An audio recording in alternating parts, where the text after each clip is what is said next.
Welcome my dear students. मैं सुनील कुमार आज की क्लास में आप सब लोगों का स्वागत करता हूं। मेरे प्यारे बच्चों, आज की क्लास से पहले मैंने आपको अंतर्राष्ट्रीय संगठनों में यूएनओ के बारे में जितनी संभावित क्लासेस थी वो मैंने आपके सामने रखी। यूएनओ के महत्वपूर्ण 6 अंग हैं, उनकी भी मैंने अलग अलग चर्चा की। 3 से 4 वीडियोज़ में आपके सामने मैंने यूएनओ की संपूर्ण जानकारी आपके सामने प्रस्तुत की। तो आज की क्लास का महत्वपूर्ण विषय क्या है कि कुछ अन्य महत्वपूर्ण संगठन हैं जिनकी चर्चा हमें करनी है। तो अन्य महत्वपूर्ण संगठन क्यों ज़रूरी है इसको जान ले। यूएनओ के अलावा बच्चों वैश्विक स्तर पर बहुत सारे संगठन निर्मित हुए हैं और इन संगठनों से पर्याप्त मात्रा में क्वेश्चन पूछता है। 1 या 2 क्वेश्चन संभावित होते हैं। तो चूंकि छोटी छोटी क्लासेस हैं तो इसलिए इनको कंप्लीट करके अगर हम आगे बढ़ेंगे तो हमारी तैयारी बेहतर होगी। तो आइए आज की क्लास का जो फर्स्ट पीपीटी है उसमें देखते हैं कि मुख्यतः किन वैश्विक संगठनों अंतर्राष्ट्रीय संगठनों की चर्चा हमें करनी है। मैं समग्र रूप से आपके सामने एक विवेचना प्रस्तुत कर दूं कि समग्र रूप से मैं इतने, ये जो पीपीटी में दिख रहा है, लगभग इतने इंटरनेशनल ऑर्गेनाइजेशन की चर्चा करूंगा, लेकिन ये सारी क्लासेस एक ही क्लास में संभव नहीं होंगी, तो 2 या 3 खंडों में ये विभाजित होंगी। तो आज की क्लास का जो मुख्य विषय होगा वो सबसे पहली चीज़ हमें यूरोपियन संघ के बारे में देखेंगे, जिसको हम लोग ईयू कहते हैं, यूरोपियन यूनियन के नाम से जानते हैं। उसके बाद दूसरा महत्वपूर्ण पॉइंट होगा नाफ्टा, जिसे हम लोग north American free trade agreement के नाम से जानते हैं। उसके बाद तीसरा महत्वपूर्ण बिंदु होगा नाटो, जिसको हम लोग the North Atlantic Treaty Organization कहते हैं। ये क्या है ये देखेंगे। इसके बाद हम लोग एडीबी, एशियन डेवलपमेंट बैंक की चर्चा भी आज की ही क्लास में करेंगे। इसके अलावा अन्य जितने ये जैसे OECD, ASEAN, SAARC, G8, OPEC, Commonwealth और CIS इत्यादि की भी चर्चा करेंगे, लेकिन अगली क्लासेस में। आज हम इन 4 मुख्य अंतर्राष्ट्रीय संगठनों के बारे में बात करेंगे। तो आइए देखते हैं कि अगली पीपीटी में हमें क्या मैटर मिलता है।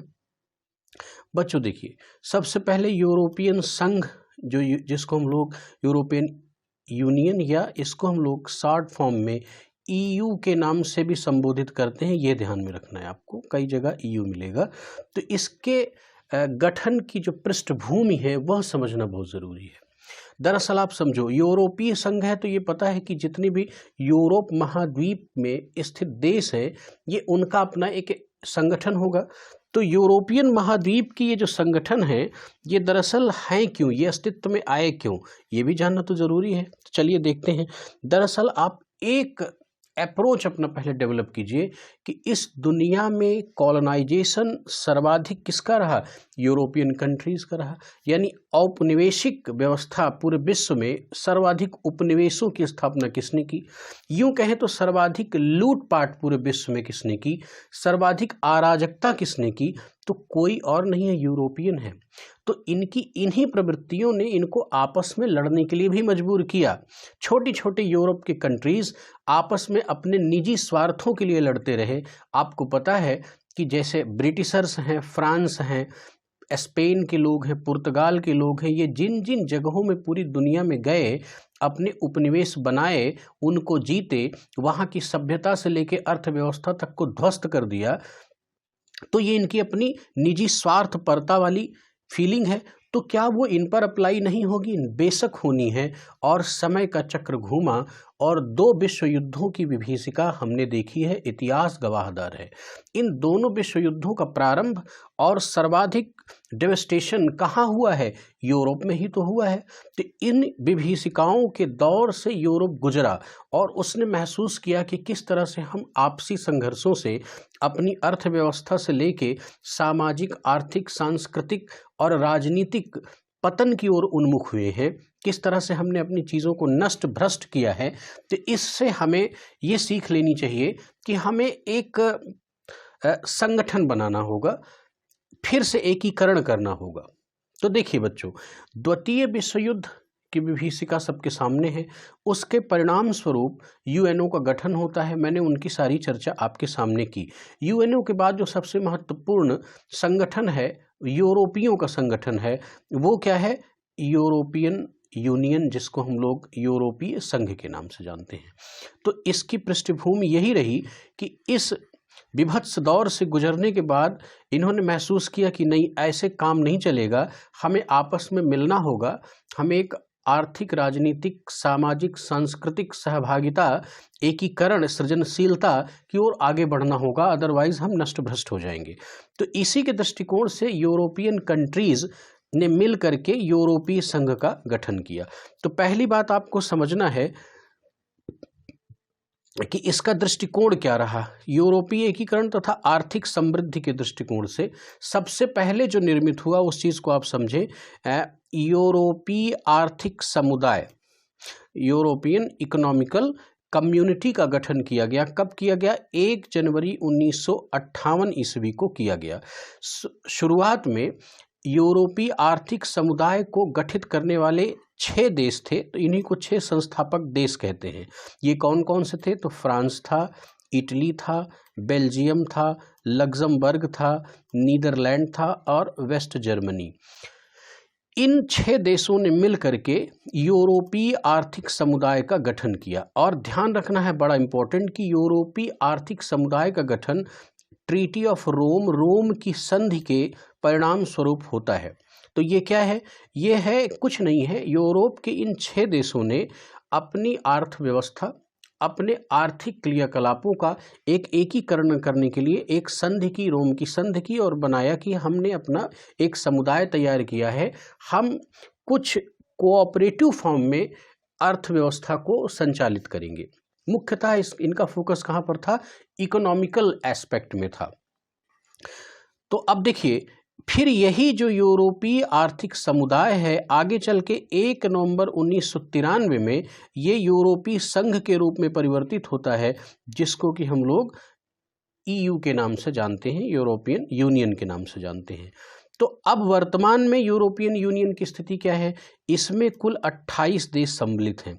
लेकिन आपको पता होना चाहिए मेरे प्यारे बच्चों कि ब्रिटेन, जो विश्व की महाशक्ति कहलाता था, उसने महसूस किया कि नहीं नहीं, ये यूरोपियन संघ में रहना हमारी जो ऐतिहासिक डिग्निटी है, लेगेसी है, इसको नष्ट करने जैसा है। तो ये क्या किया कि ब्रिटेन यूरोपियन संघ से अलग हो गया। 2016 में इसकी आवाज़ उठी और 31 जनवरी 2020 से ब्रेग्जिट एक प्रक्रिया थी, ब्रेग्जिट के माध्यम से ब्रिटेन एग्जिट हो गया। ब्रेग्जिट का मतलब ही है कि एग्जिट ऑफ ब्रिटेन, ब्रिटेन अलग हो गया। तो वर्तमान में इस समय यूरोपीय संघ में कुल 27 देश हैं। तो ये एक बेसिक जानकारी रही। ध्यान रखना है किन किन जगहों पर फोकस करना है, मैं फिर से रिपीट करता हूँ। देखिए, यूरोपियन संघ के बारे में हमें बहुत कुछ नहीं जानना है, केवल उन चीज़ों पर फोकस करना है कि मेंस की आंसर राइटिंग में हम कंटेंट को किस तरह से डिलीवर करें, और प्रीलिम के अकॉर्डिंग जो महत्वपूर्ण फैक्ट हैं, वनडे एग्जाम के अकॉर्डिंग जो महत्वपूर्ण प्रश्न संभावित हैं, उन पर चर्चा करना ज़रूरी है। तो ज़्यादा पेन नहीं लेना है, मतलब की बातें करनी है, मतलब का काम करना है।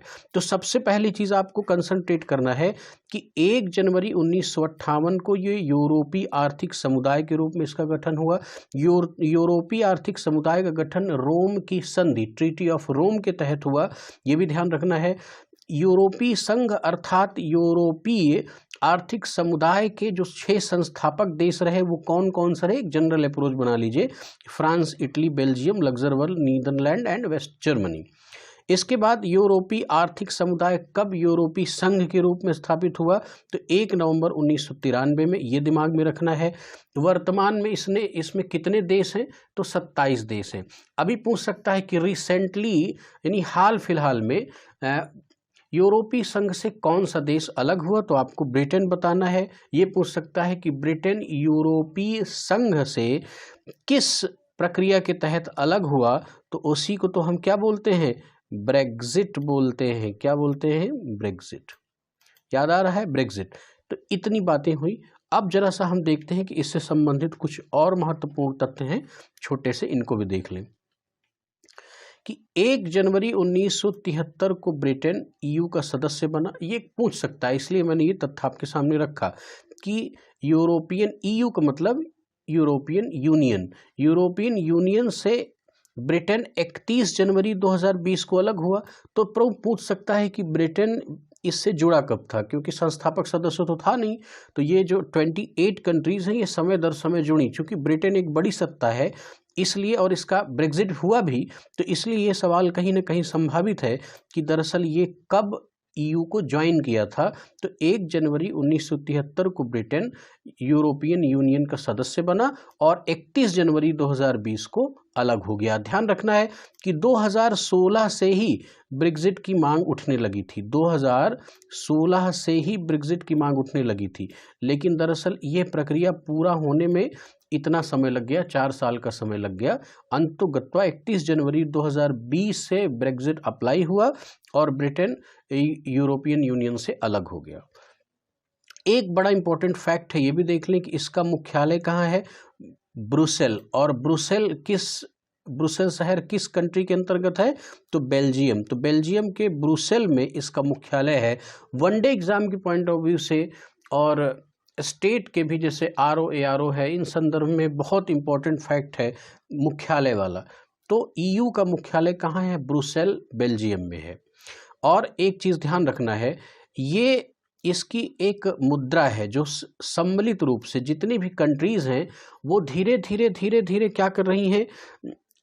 ऐसा नहीं है कि सब अपनी सॉवरेनिटी खो दे रही हैं, नहीं, जितनी कंट्रीज़ हैं वो अपनी संप्रभुता नहीं खो रही हैं, बल्कि अपने आर्थिक एकीकरण को और सशक्त करने के लिए, आर्थिक गतिविधियों को और मजबूत करने के लिए उन्होंने अपनी एक कंबाइंड मुद्रा बनाई है।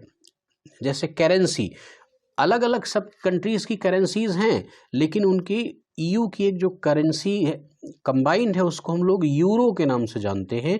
ये बहुत इंपॉर्टेंट फैक्ट है, इस चीज़ को नहीं भूलना है। यूनियन यानी यूरोपियन यूनियन की जो मुद्रा है उसका नाम क्या है, यूरो। ये बिल्कुल दिमाग में अपने फीड कर लीजिएगा। और इसको कब से अपनाया गया, तो 1 जनवरी 2002 से यूरो चलन में आया। तो यूरोपियन यूनियन, यूरोपीय संघ क्या करता है, अपने लिए अपनी मुद्रा यूरो को संचालित करता है। तो इतनी महत्वपूर्ण जानकारियां अगर आप यूरोपीय संघ से तैयार कर पाते हैं तो आप कर लेंगे, आप किसी भी एग्ज़ाम में अपना काम निपटा लेंगे। और बहुत ज़्यादा डिटेल में जाने की ज़रूरत इसमें नहीं है, नहीं तो फिर एग्ज़ाम के पॉइंट ऑफ व्यू से आप भटक जाएंगे। अब हम लोग दूसरे संघ की बात करेंगे जिसको हम लोग नाफ्टा बोलते हैं। नाफ्टा का पहले फुल फॉर्म रट लेंगे, north American free trade agreement. बच्चों ये क्या है, आप देखिए, नॉर्थ अमेरिकी महाद्वीप यानी उत्तरी अमेरिकी महाद्वीप में मुख्यतः कितनी कंट्रीज़ हैं, 3 कंट्रीज़ हैं, मैक्सिको है, अमेरिका है, और अमेरिका जिसको हम लोग यूएसए बोलते हैं, यूनाइटेड स्टेट ऑफ अमेरिका, और क्या है, कनाडा है। तो ये 3 कंट्रीज़ हैं। तो यही 3 कंट्रीज़ मिल करके मुक्त व्यापार, फ्री ट्रेड, मुक्त व्यापार का एक एग्रीमेंट, एक समझौता करते हैं, और वही एग्रीमेंट समझौता किस नाम से जाना जाता है, नाफ्टा के नाम से जाना जाता है। तो इससे महत्वपूर्ण तथ्य क्या बनेंगे, इसको देख लें कि मुक्त व्यापार समझौता के रूप में उत्तरी अमेरिकी महाद्वीप के तीनों देशों, कौन कौन से देश, अमेरिका, कनाडा, मैक्सिको का यह एक संघ है। तो ये ध्यान रखना है कि उत्तरी अमेरिकी महाद्वीप के 3 महत्वपूर्ण देश कौन कौन, अमेरिका यानी यूएसए, कनाडा और मैक्सिको नाफ्टा में शामिल हैं। और इसका मुख्य उद्देश्य क्या है, मुक्त व्यापार समझौता है, ये फ्री ट्रेड एग्रीमेंट है। फ्री ट्रेड का मतलब क्या हुआ कि बहुत ज़्यादा बाउंडेशंस हमारे और आपके मध्य व्यापारिक क्रियाकलापों में नहीं होंगे। जब भी हम लोग कोई ट्रेड करेंगे तो उसमें आयात निर्यात कर संबंधी जो कंसिडरेशन है वो आपसी समझौते से होंगे, या यूँ कहें कि वो फ्री होंगे। आप आइए, हम आए, आप अपना माल लाइए, हम आपके यहाँ माल लेके जाएं। किसी प्रकार की विशेष टैक्सेशन नहीं, विशेष तरह की ड्यूटीज़ नहीं अप्लाई की जाती, एक फ्लेक्सिबिलिटी होती है, समझदारी होती है। तो ये है नाफ्टा। और इसकी स्थापना कब हुई है बच्चों, तो 1 जनवरी 1994 को इसकी स्थापना हुई है। और 1 जुलाई 2020 से इसका नाम बदल दिया गया। नाम क्या बदल, ये पॉइंट बहुत इंपॉर्टेंट है खास तौर पर यूपीएससी और स्टेट पीसीएस के लिए, कि नाफ्टा का जो नाम है 1 जुलाई 2020 से बदल के किया क्या गया, यूएसएमसीए कर दिया गया। यूएसएमसीए तो इसका एक न्यूमेनिक्स बना लें। यूएस मतलब यूनाइटेड स्टेट अर्थात अमेरिका, कोई गया और वहाँ से एमसीए करके लाया, एमसीए की डिग्री, तो यूएस एमसीए एक डिग्री आप यहाँ पर बना लीजिए, एक न्यूमेनिक्स हो जाएगा, एक याद करने का तरीका। तो इसका यूएसएमसीए का फुल फॉर्म क्या है? United state Mexico Canada agreement. तो तीन ही तो देश थे, इन्हीं के मध्य ये एग्रीमेंट हुआ था। तो यहीं पर इसका नाफ्टा यानी north American free trade agreement के बजाय यूएसएमसीए कर दिया गया, ये ध्यान रखना है। और ये कब से किया गया है? 1 जुलाई 2020 से। तो नाफ्टा के संबंध में आपने इतनी इन्फॉर्मेशन देख ली। इतना मैं उतनी बातें करूंगा हर एक ऑर्गेनाइजेशन में जितने से आपका एग्ज़ाम निकल जाए, आप हर तरह के एग्ज़ाम के संबंध में तैयार रहें, तो इसलिए ज़्यादा प्रेशर आपको नहीं देना है। अब आते हैं हम लोग अगले संगठन की ओर। ये भी थोड़ा इम्पोर्टेंट है, जिसको हम लोग नाटो बोलते हैं। नाटो का फुल फॉर्म क्या है? The North Atlantic Treaty Organization. बच्चों यहाँ पर समझो पहले, नॉर्थ अटलांटिक क्या है? जो अटलांटिक महासागर है, अटलांटिक महासागर के उत्तरी क्षेत्र में, यानी उत्तरी अटलांटिक महासागर में। तो बेसिकली आप देखेंगे कि अटलांटिक महासागर के एक ओर अमेरिका और कनाडा है और दूसरी ओर ब्रिटेन और यूरोप के बहुत सारी कंट्रीज़ हैं। तो अटलांटिक महासागर से सीमा बनाने वाले बहुत सारे देशों ने मिलकर के एक संघ बनाया। बेसिकली इसका जो आधार है वो है सैनिक आधार है, रक्षा और सुरक्षा के दृष्टिकोण से ये बनाया गया है। तो नॉर्थ अटलांटिक ओशियन की सीमा पर बसे देशों ने एक ऐसा ग्रुप बनाया, एक ऐसा सैनिक ग्रुप बनाया, जिसके तहत उन्होंने क्या किया कि ये माना कि कोई एक देश पर अटैक कर रहा है तो ये मान के चलिए सब पर अटैक कर रहा है। तो नाटो की एक कंप्लीट आर्मी तैयार की गई।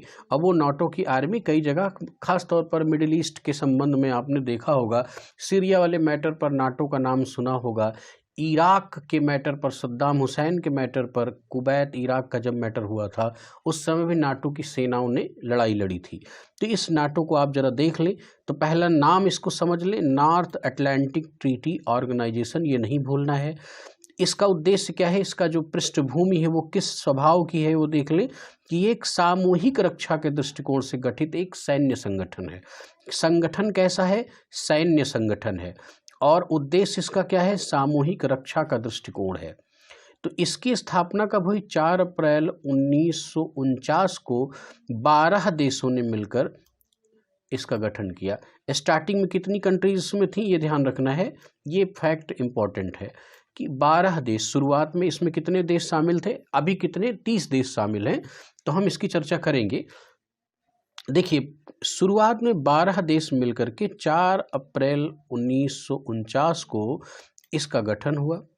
और वर्तमान में इसमें कुल कितने देश हैं? ये मोस्ट इंपॉर्टेंट फैक्ट है कि वर्तमान में इसमें 30 देश हैं। अच्छा, तो इसका मुख्यालय कहाँ है नाटो का? बहुत इंपॉर्टेंट, मैंने बताया है कि मुख्यालय वाला पॉइंट बहुत इंपॉर्टेंट होता है। तो बच्चों इसका मुख्यालय कहाँ है? ब्रुसेल। और ब्रुसेल किस कंट्री के अंतर्गत है? बेल्जियम के तहत है। ब्रुसेल एक शहर है जो कहाँ है? बेल्जियम में है। तो इसका मुख्यालय भी कहाँ है? बेल्जियम में ही है, ब्रुसेल में है। अब देखिए, इसमें एक सवाल बना सकता है कि अगर 30 देश कुल हैं तो ये बताइए कि 30वां देश कौन था? तो ये प्रश्न आपसे कभी न कभी कर सकता है। तो देखिए, तीसरा जो देश है वो है उत्तरी मैसेडोनिया। ये नाटो का 30वां देश बना। कब बना? 2020 में। मैं आपको अगर मैसेडोनिया के संबंध में दिखाऊं तो आप देख लो जरा सा, मैं आपको मैसेडोनिया दिखाता हूँ। ये अगर आप देख पा रहे हो तो ये ब्लर है, नॉर्थ मैसेडोनिया ये है। ये इटली है, ये भूमध्य सागर का है एरिया, ये ग्रीस है, और ये मॉन्टेनिग्रो वगैरह यहाँ पर कंट्रीज़ हैं, अल्बानिया, और ये नॉर्थ मैसेडोनिया यहाँ पर बसा हुआ है। ये केवल आपको दिखाने के लिए है और कुछ नहीं, कि इससे आपका एक आइडिया बने रहे कि ये दरअसल मैसेडोनिया है कहाँ पर, ये चीज़ आप जान लें। तो 2020 में उत्तरी मैसेडोनिया नाटो का 30वां सदस्य बना। और एक चीज़ ध्यान रखना, कभी कभी प्रश्न को घुमाता है। कैसे घुमाता है कि देखो कुछ बड़ी कंट्रीज़ हैं यूरोप की जो बड़ी महत्वपूर्ण है, लेकिन वो नाटो के सदस्य नहीं बन पाए हैं, तो उन्हीं से प्रश्न उठा लेता है। कैसे, मैं आपको बताता हूँ कि ध्यान रहे कि रसिया और स्विट्ज़रलैंड नाटो के सदस्य नहीं हैं। देखिए, रसिया यानी रूस जिसको हम को बोलते हैं, विश्व का सबसे बड़ा क्षेत्रफल के दृष्टिकोण से देश है और यूरोप की महत्वपूर्ण कंट्री है। विश्व स्तर पर अमेरिका के बाद दूसरी महाशक्ति है। फिर भी ये क्या है, रसिया नाटो का सदस्य नहीं है। अमेरिका नाटो का सदस्य है, ब्रिटेन नाटो का सदस्य है, फ्रांस है। इसी तरह से मज़ेदार चीज़ देखिए, स्विट्ज़रलैंड क्यों पूछेगा, क्योंकि स्विट्ज़रलैंड के चारों तरफ की जितनी भी कंट्रीज़ हैं वो सब, जैसे बेनेलक्स कंट्रीज़ हो गई, नीदरलैंड, लग्जमबर्ग, ये सब के सब इसके पार्ट हैं नाटो के, लेकिन स्विट्ज़रलैंड नहीं है। तो ये दोनों चीज़ें घुमा सकता है प्रश्न के रूप में, इसलिए मैंने आपके सामने रखा। एक चीज़ और जान लें कि तुर्की, जिसको हम लोग टर्की बोलते हैं, वह नाटो का सदस्य है। तो ये बात मैंने आपको क्यों दी, क्योंकि तुर्की एक ऐसा देश है जो कि यूरोप, कुछ हिस्सा यूरोप में भी है और कुछ हिस्सा उसका एशिया में भी है। यूरोप में कम है, एशिया में अधिक है उसका हिस्सा। तुर्की बड़ा महत्वपूर्ण देश है मुस्लिम कंट्रीज़ के दृष्टिकोण से, तो ये नाटो का सदस्य है, तुर्की नाटो का सदस्य है। देखिए अब आगे क्या है कि इसके किसी भी एक देश पर हुए हमले, देखिए इनका यहाँ पर मोटिव है, यहाँ से प्रश्न यूपीएससी में बनेगा, किसी एक देश पर हुए हमले को सभी देश पर हमला माना जाएगा।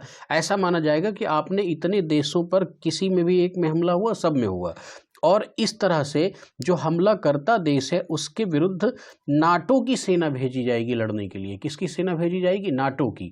नाटो जो संगठन है, यही सेना जाकर के वहाँ पर अटैक कर देगी। तो ये आपने नाटो के बारे में समझा। अगर नाटो में इतने फैक्ट आप तैयार कर लेते हैं तो कोई प्रॉब्लम नहीं, आप कर लेंगे, बेहतर कर लेंगे। अब हम लोग अंतिम चर्चा करते हैं आज की क्लास की, एडीबी। एडीबी क्या है? एशियन डेवलपमेंट बैंक है। अगर बैंक शब्द लगा है तो इसके स्वभाव से ही आप समझ सकते हैं कि इसका मुख्य कार्य क्या होगा? बैंकिंग। तो बैंकिंग का मुख्य कार्य क्या है? ऋण प्रदान करना, पैसे कुछ लेना और पैसे कुछ देना। तो देखिए जरा, ये मुख्यतः किस जगह पर फोकस करता है, तो ध्यान से देखिए कि एशिया में आर्थिक एवं सामाजिक विकास के लिए। कहाँ पर? एशिया के मुख्य, इसका मुख्य कार्य क्षेत्र क्या है? एशिया है। तो एशिया के ऐसे देश जो आर्थिक और सामाजिक रूप से पिछड़े हैं, उनकी अवसंरचना, उनके विकास कार्य में सहयोग के लिए ये क्या करता है? आर्थिक ऋण उपलब्ध करवाता है, आर्थिक सहायता भी उपलब्ध करवाता है। इसीलिए इसका नाम है एशियन डेवलपमेंट बैंक ही रखा गया है। तो बच्चों, इसका जो गठन है ये ध्यान रखना, ये 29 दिसंबर 1966 को इसका गठन हुआ है। 19 दिसंबर 1966, ये इंपॉर्टेंट पॉइंट है। अच्छा देखिए, इसका मुख्यालय कहाँ है? ये बड़ा पेट सवाल है, किसी भी वनडे एग्जाम में भी पूछा जाता है। तो एक देश है फिलीपींस। फिलीपींस चीन सागर के पास है फिलीपींस। फिलीपींस की राजधानी है मनीला। तो इसका मुख्यालय कहाँ पर है? फिलीपींस की राजधानी मनीला में ही इसका मुख्यालय है, मनीला में। अच्छा देखिए, एक चीज़ और ध्यान रखें, ये पूछेगा नहीं लेकिन फिर भी दिमाग में रख लें कि इसके अन्य प्रतिनिधि कार्यालय हैं। देखिए मुख्यालय इसका कहाँ पर है? मनीला में। मनीला के अलावा भी टोक्यो में भी इसका कार्यालय है, फ्रैंकफर्ट जर्मनी में भी है, और वाशिंगटन डीसी अर्थात USA, United state of America में भी इसके प्रतिनिधि कार्यालय हैं, मतलब उप शाखाएँ हैं इसके कार्यालय की। ठीक है। अब देखिए, एडीबी के वर्तमान में जो अध्यक्ष हैं, इनसे सवाल उठा सकता है, ये ध्यान रखना है, ये पॉइंट इम्पोर्टेंट है। तो वो कौन है?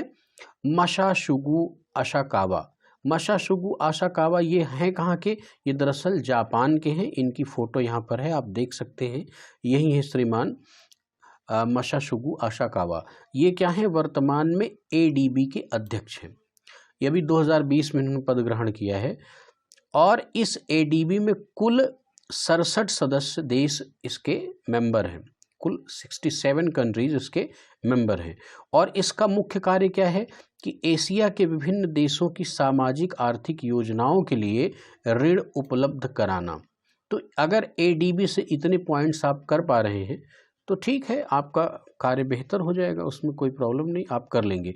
मुख्य चीज़ क्या है कि इसका मुख्य आधार क्या है कि एशिया के आर्थिक सामाजिक रूप से पिछड़े देशों के लिए ऋण उपलब्ध कराना, ताकि वो अपनी अवसंरचनात्मक विकास करके अपने आप को उच्च स्तर तक ले जा सके। इसका गठन की तिथि इम्पोर्टेंट है, 19 दिसंबर 1966 को। इसका मुख्यालय कहाँ है? मनीला में। अन्य प्रतिनिधि कार्यालय कहाँ है, ये ध्यान रखना। और इसके अध्यक्ष मसाशुगु असाकावा, ये जापान के हैं, ये नाम इम्पोर्टेंट है। वर्तमान में 67 सदस्य, ये भी इम्पोर्टेंट है। और मैंने आपका इसका मुख्य स्वरूप बताया कि एडीबी के गठन के पीछे मुख्य उद्देश्य क्या है। तो देखा जाए तो इस तरह से ये आज की क्लास का ये अंतिम पीपीटी रहा। तो आज की क्लास के लिए बहुत बहुत धन्यवाद। अंतर्राष्ट्रीय संगठनों से संबंधित अभी जो फर्स्ट पीपीटी में मैंने आपको दिखाया था, उनकी चर्चा मैं करूंगा नेक्स्ट क्लास में। जैसा कि मैंने आपको दिखाया था कि एडीबी तक की चर्चा हमने आज कंप्लीट की, यूरोपीय संघ से लेकर के एडीबी तक की चर्चा हमने आज कंप्लीट की। उसके बाद OECD, ASEAN, SAARC, G8, OPEC, इन सब की चर्चा मैं करूंगा। तब तक के लिए बहुत बहुत धन्यवाद।